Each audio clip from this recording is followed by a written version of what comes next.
Olá, eu me chamo Denise e eu sou farmacêutica residente pela Remates. A capacitação de hoje é voltada aos profissionais de saúde da APS e ela é produto do meu trabalho de conclusão da residência, que é intitulado Cuidado Multiprofissional ao Paciente Portador de Diabetes mellitus e Periodontite na APS. A capacitação de hoje está dividida em 5 tópicos: introdução, incidência, a relação bidirecional que existe entre as duas doenças, objetivo e justificativo do meu trabalho e o papel da atenção primária à saúde no cuidado compartilhado desse paciente. O diabetes mellitus ele é um grupo de doenças crônicas que geralmente é diagnosticado através de níveis altos de glicose no sangue e ele pode resultar de secreção e atividade de insulina que estão anormais ou apenas uma atividade de insulina normal. A insulina é produzida pelas células beta-pancreáticas e ela atua nas células se ligando ao receptor específico que permite a entrada de glicose para dentro dessas células para ser armazenada. Existem 3 tipos principais de diabetes mellitus: o diabetes mellitus tipo 1, o diabetes mellitus tipo 2 e ainda o diabetes gestacional. O tipo mais prevalente é o diabetes mellitus tipo 2. A partir de agora eu vou me referir a diabetes mellitus como DM e diabetes mellitus tipo 2 como DM2. Alguns fatores de risco estão diretamente envolvidos ao DM2, sendo eles idade avançada, genética, uma dieta não saudável, sedentarismo, tabagismo, entre outros fatores. Esses fatores interferem tanto no equilíbrio quanto na ação da insulina dentro do corpo. O diabetes pode trazer uma série de complicações que já são bastante conhecidas, principalmente quando está descompensada. Mas hoje a gente vai focar na tendência do paciente desenvolver infecções e ainda na dificuldade de cicatrização de feridas, que interferem diretamente na saúde bucal. Portanto, os indivíduos com DM apresentam uma maior incidência de complicações bucais, desde cáries, candidíase, podendo chegar até a doença periodontal.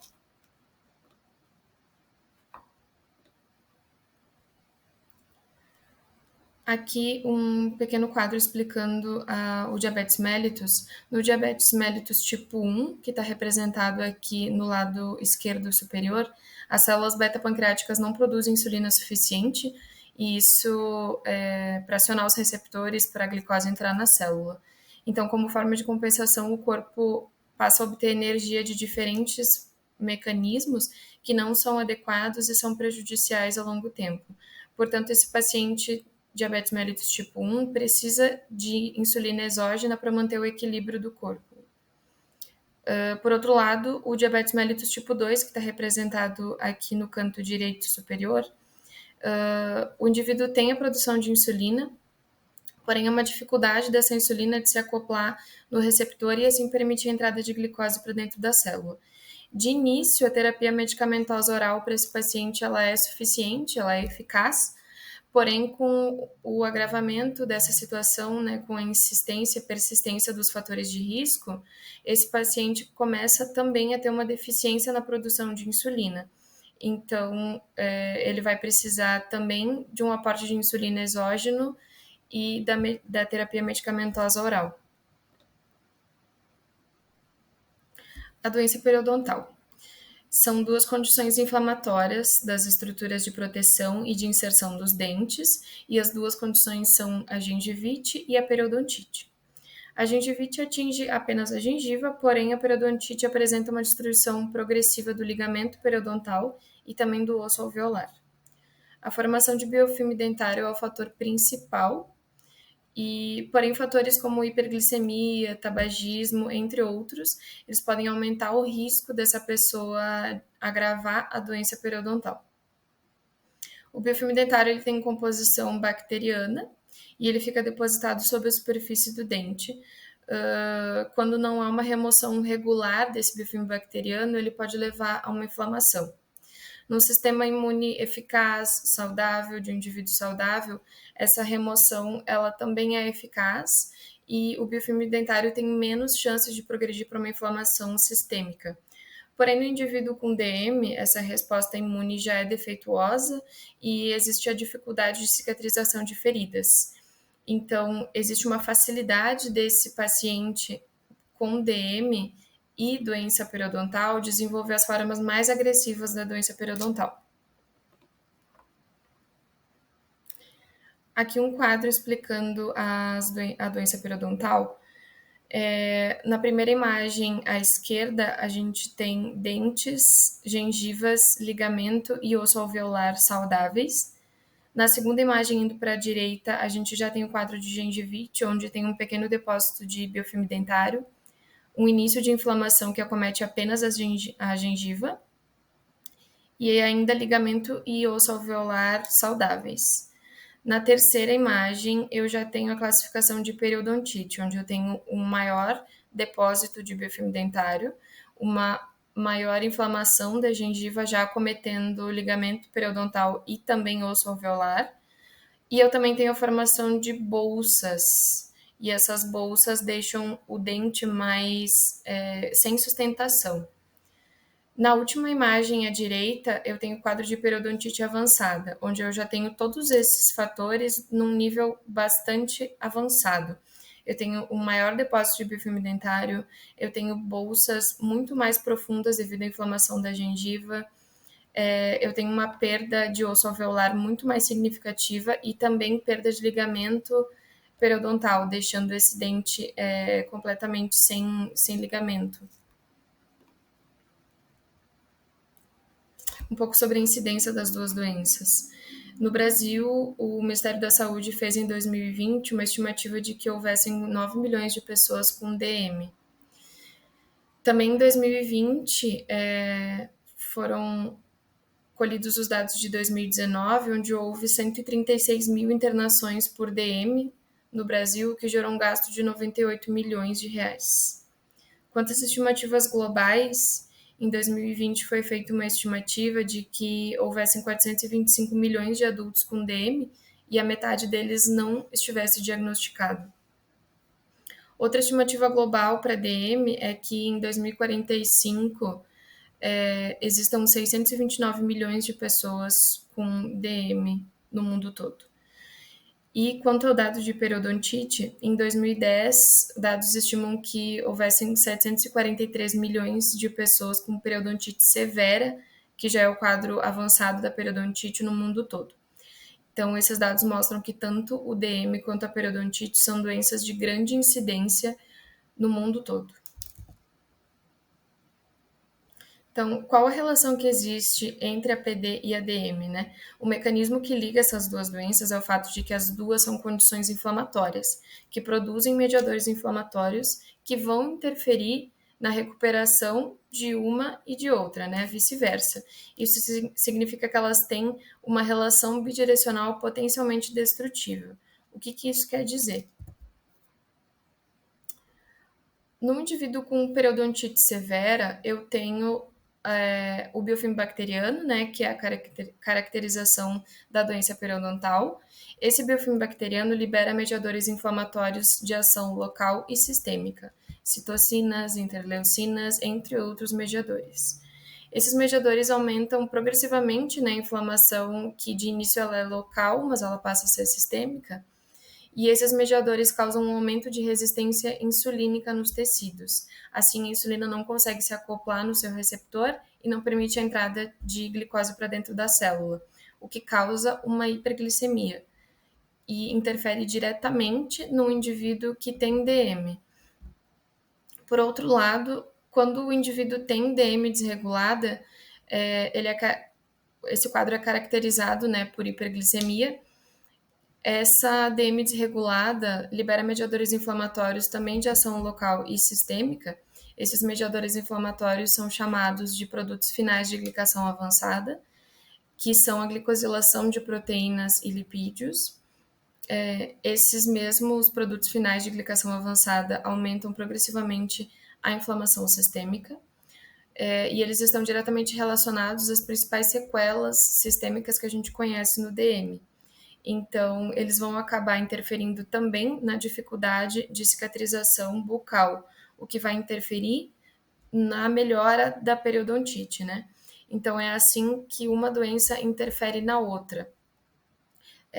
Sendo assim, eu preciso tratar as duas condições ao mesmo tempo, porque se eu não tratar uma, ela vai interferir na recuperação da outra e vice-versa.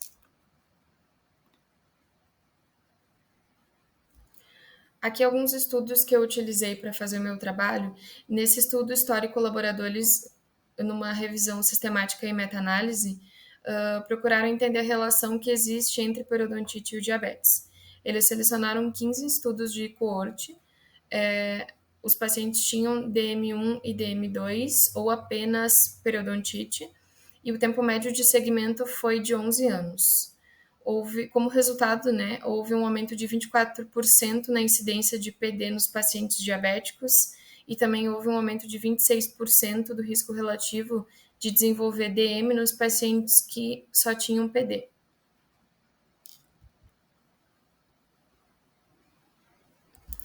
Nesse estudo foi avaliada a eficácia da terapia periodontal convencional no paciente com DM. A terapia periodontal convencional consiste na higiene bucal e na RAP e RASUB, que são duas técnicas que estão disponíveis na APS. A RAP é a raspagem e o alisamento supragengival e a RASUB é a raspagem e o alisamento subgengival. Essas duas técnicas são utilizadas conforme o depósito do biofilme bacteriano, né, justamente para eliminar esse fator causador de inflamação da doença periodontal. Neste estudo, com a aplicação do tratamento periodontal convencional, houve a redução nos níveis de hemoglobina glicada, que chegou a 0,3% em torno de 3 a 4 meses, e ainda houve melhora do perfil lipídico dos pacientes. Além disso, houve redução nos níveis de proteína C reativa, que é um marcador inflamatório sensível e preditor independente de doenças cardiovasculares. Nesse último estudo, foi avaliada a influência do DM na PD. Então, os pacientes tinham DM descompensado, consequentemente, uma produção de produtos finais de glicação avançada bastante alta e uma secreção contínua e inflamação sistêmica, né? Esses pacientes tiveram atraso da cicatrização de feridas, o que dificultou na cicatrização das feridas da periodontite, e também houve uma redução do fluxo e do pH salivar, o que deixou um ambiente bastante favorável ao depósito do biofilme bacteriano, que pode causar, além da doença periodontal, outros problemas de saúde bucal. Então, qual o objetivo do meu trabalho, né? O meu trabalho visa oferecer informações sobre a relação que existe entre a periodontite e o diabetes mellitus aos profissionais de saúde de uma unidade de saúde no município de Porto Alegre.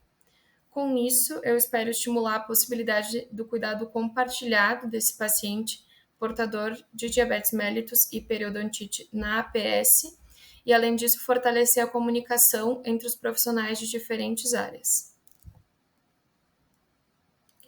Na APS, contamos com diversos profissionais de diferentes áreas para auxiliar o paciente que é portador de DM e PD. Temos medicina, enfermagem, a odontologia, a farmácia, podendo ainda contar com o apoio da nutrição, educação física, entre outras áreas profissionais que estão disponíveis. Essas áreas atuam através de diversas atribuições, como o diagnóstico, o tratamento, o acolhimento, o monitoramento de saúde, orientações de saúde. Todos esses profissionais, eles podem atuar de forma tanto conjunta, com o sucesso, né, para o sucesso do tratamento desse paciente portador de DM e PD, tanto quanto atuar de forma individual, né, com as suas atribuições individuais de cada profissão. Porque a complexidade do sucesso do tratamento desse paciente vai depender das diferentes áreas atuando de forma conjunta.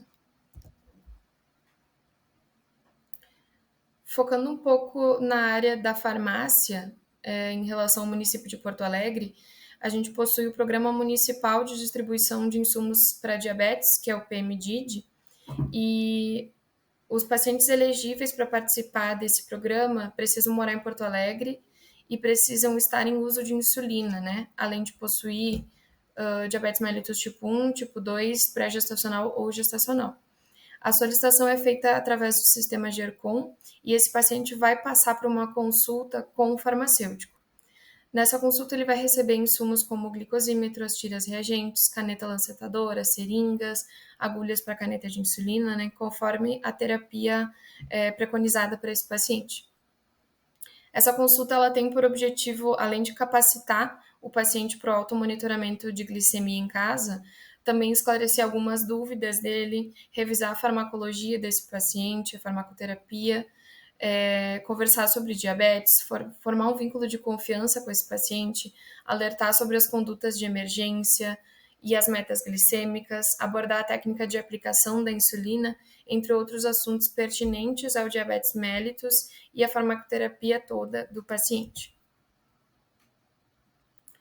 Quanto à odontologia, a gente tem por objetivo, né, do tratamento odontológico que a manutenção da saúde periodontal e o sucesso do tratamento vão depender fundamentalmente do paciente conseguir controlar o biofilme bacteriano, né, a placa bacteriana, que é o principal fator causador da inflamação, e também os fatores de risco que estão associados a ele.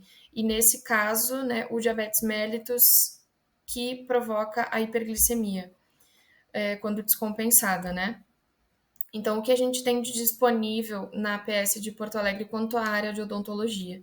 A gente tem a informação ao paciente, né, sobre essa relação existente entre o PD e a DM, e também a informação sobre a higiene bucal, para ele conseguir controlar essa placa bacteriana.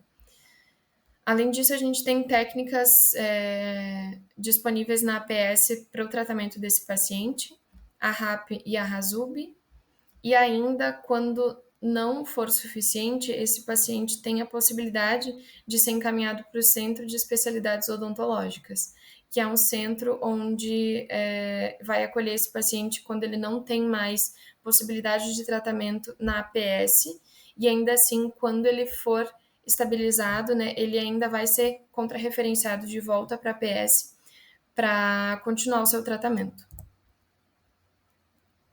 Então, o paciente portador de DMPD, ele está no centro do cuidado multiprofissional, que envolve as competências tanto privativas de cada profissional, quanto aquelas compartilhadas. O profissional de saúde, ele precisa ter o conhecimento da relação existente, mas também educar o paciente sobre esse assunto, para que ele possa compreender e colocar em prática a ideia do cuidado bilateral e, assim, ter a noção e o controle das suas condições de saúde. Muito obrigada pela atenção de todos, e eu vou enviar um link que vai dar acesso a esse formulário pelo Google. Ele é anônimo, fiquem à vontade para mandar alguma crítica, alguma sugestão, alguma ideia. Fiquem à vontade. Muito obrigada.